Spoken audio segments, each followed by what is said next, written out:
নমস্কার। তাপসের কথকতায় আজকে যে গল্পটি পড়ব তার নাম সর্বনেশে মাদুলি। রচনা লীলা মজুমদার। পুজোর ছুটির পর যখন স্কুল খুলল, অবাক হয়ে তাকিয়ে দেখলাম গুপে ডান হাতে মাদুলি বেঁধে এসেছে। কনুইয়ের ওপর ময়লা লাল সুতো দিয়ে বাঁধা চকচকে এক মাদুলি। আমি ভাবলাম সোনার বুঝি, কিন্তু গুপে পরে বলল নাকি পেতলের। ঘাম লেগে লেগে সোনার মতো হয়ে গেছে। টিফিনের সময় জিজ্ঞেস করলাম, কেন রে? তাতে সে এক আশ্চর্য কথা বলল। তার দাদামশাইয়ের নাকি যখন অল্প বয়স, একদিন ঘুম থেকে উঠে দেখেন বালিশের তলায় চকচকে এক কুচকুচে কাগের পালক। প্রথমে খুব খুশি হলেন, ভাবলেন দিব্যি একটা কাগের কলম বানিয়ে বন্ধুদের লম্বা লম্বা চিঠি লেখা যাবে। পরে শিউরে উঠলেন, কি সর্বনাশ, কাক যে ছুঁতে নেই, ইয়ে খায়। তার পালক বালিশের তলায় এলো থেকে, আর কেউ দেখবার আগেই সেটাকে জানলার শিকের ফাঁক দিয়ে উঠোনে ফেলে দিলেন। কিন্তু কি আশ্চর্য, তার পরদিনও ঘুম থেকে উঠে দেখেন বালিশের নিচে আবার আরেকটা কাকের পালক। এবার আর কোনো সন্দেহ নেই, দস্তুর মতো কাক কাক গন্ধ পর্যন্ত পেলেন। দাদামশাই সেদিনই মাছ মাংস খাওয়া ছেড়ে দিলেন, চুল ন্যাড়া করলেন, পাশের বাড়ির লোকেদের তাদের গাছ ছাঁটা কাঁচিটা 6 মাস বাদে ফিরিয়ে দিয়ে এলেন, গঙ্গা স্নান করলেন।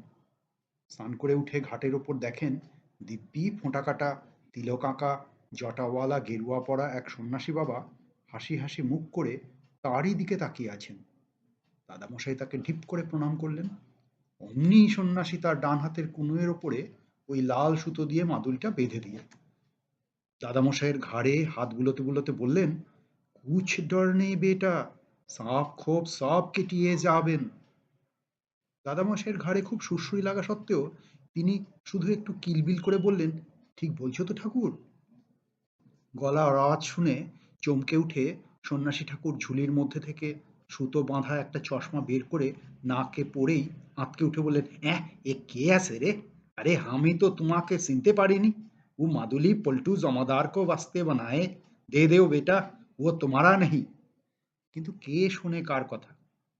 ওই বাত অমন মাদুলি মানুষের জীবনে এক আধবার ঘটে যায়, তাকে কি অমনি অমনি দিয়ে দেওয়া যায়? দাদামশাই ছপাত করে মালকোচা মেরে দে দৌড়। বাড়ি এসে অবাক হয়ে দেখলেন পাশের বাড়ির আম গাছের যে ডাল পাকা পাকা আম শুদ্ধ তাদের উঠোনের উপর ঝুলছিল, অথচ পাছে নেপালবাবু পুঁতে ফেলেন সেই ভয়ে কিছু করা যাচ্ছিল না, সেসব আম আপনি আপনি দাদামশাইয়ের উঠোনে পড়ে গেছে। দেখা গেল নতুন কুয়োতেও ভোর থেকে ঠান্ডা মিষ্টি জল আসছে।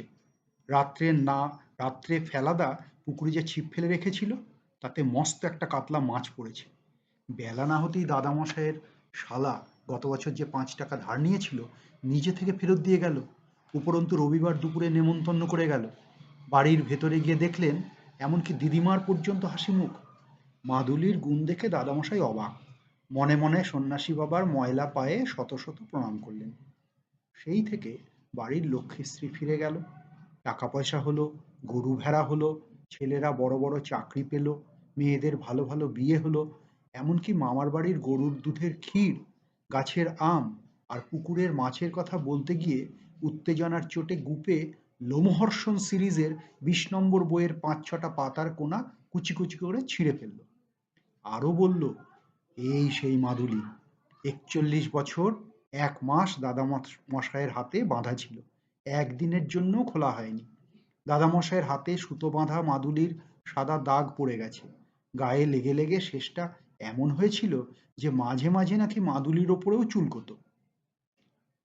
সেই মাদুলি দাদামশাই এক কথায় গুপের হাতে বেঁধে দিয়েছেন, কারণ গুপে বায়না ধরেছিল যে মাদুলি না দিলে নাকি সে তেলও মাখবে না, চানও করবে না, ভাতও খাবে না। আর নেহাত যদি খায়ও তাহলে এত কম খাবে যে কিছুদিন বাদে পেট না ভরে ভরে হাত পা ঝিমঝিম করবে, মুখ দিয়ে ফেনা উঠবে, চোখ উল্টে যাবে। এই অবধি শুনেই দাদামশাই কানে হাত দিলেন ও তখনই পট করে মাদুলির সুতো ছিঁড়ে সেটাকে গুপের হাতে বেঁধে দিলেন। গুপে দেখলে মাদুলির গুণ একটুও কমেনি। আধ ঘন্টার ভেতরে ছোট মামার ফাউন্টেন পেনের নিব খারাপ হয়ে গেল। ছোট মামা সেটাকে গুপেকে দিয়ে দিল।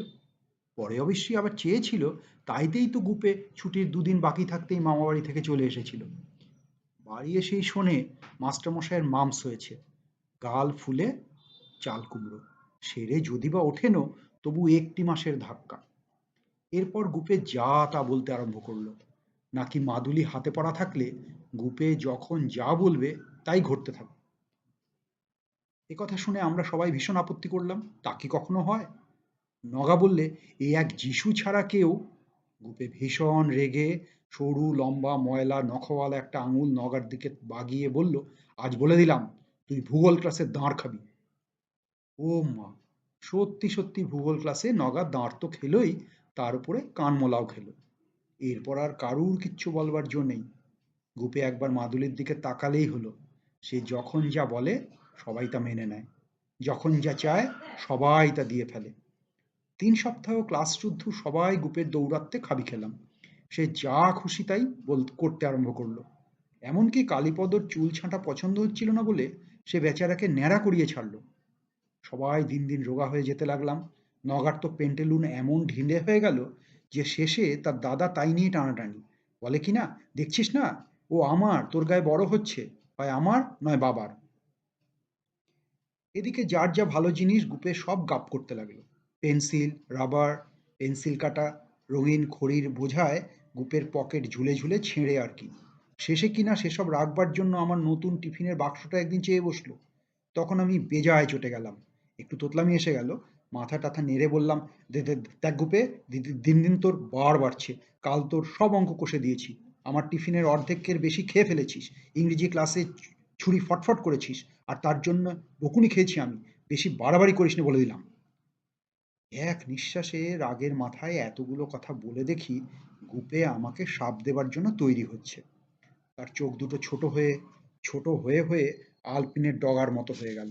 ঢোক গিলে গলা হাঁকড়ে আঙুল বাগিয়ে খনখনে গলায় বলল, আজ তোর জীবনের শেষ দিন। দিনটা কাটলেও রাত কাটবে না। রাসময় একটা থমথমে চুপচাপ। তার মধ্যে নরেনবাবু এসে গেলেন। আর কিচ্ছু হলো না। এরপরেই আমার গলাটা কেমন যেন শুকিয়ে আসতে লাগলো। নিঃশ্বাসটা কিরকম জোরে জোরে পড়তে লাগলো। চুলের গোড়াগুলো শিরশির করতে লাগলো। পেটের ভিতর কেমন ফাঁকা ফাঁকা মনে হতে লাগলো। বুঝলাম মাদুলির সাপ লেগেছে আমার। কিন্তু পড়া টড়া শুনলাম না, হোম টাস্ক টুকলাম না, ড্রয়িং ক্লাসে বেয়াদপি করলাম।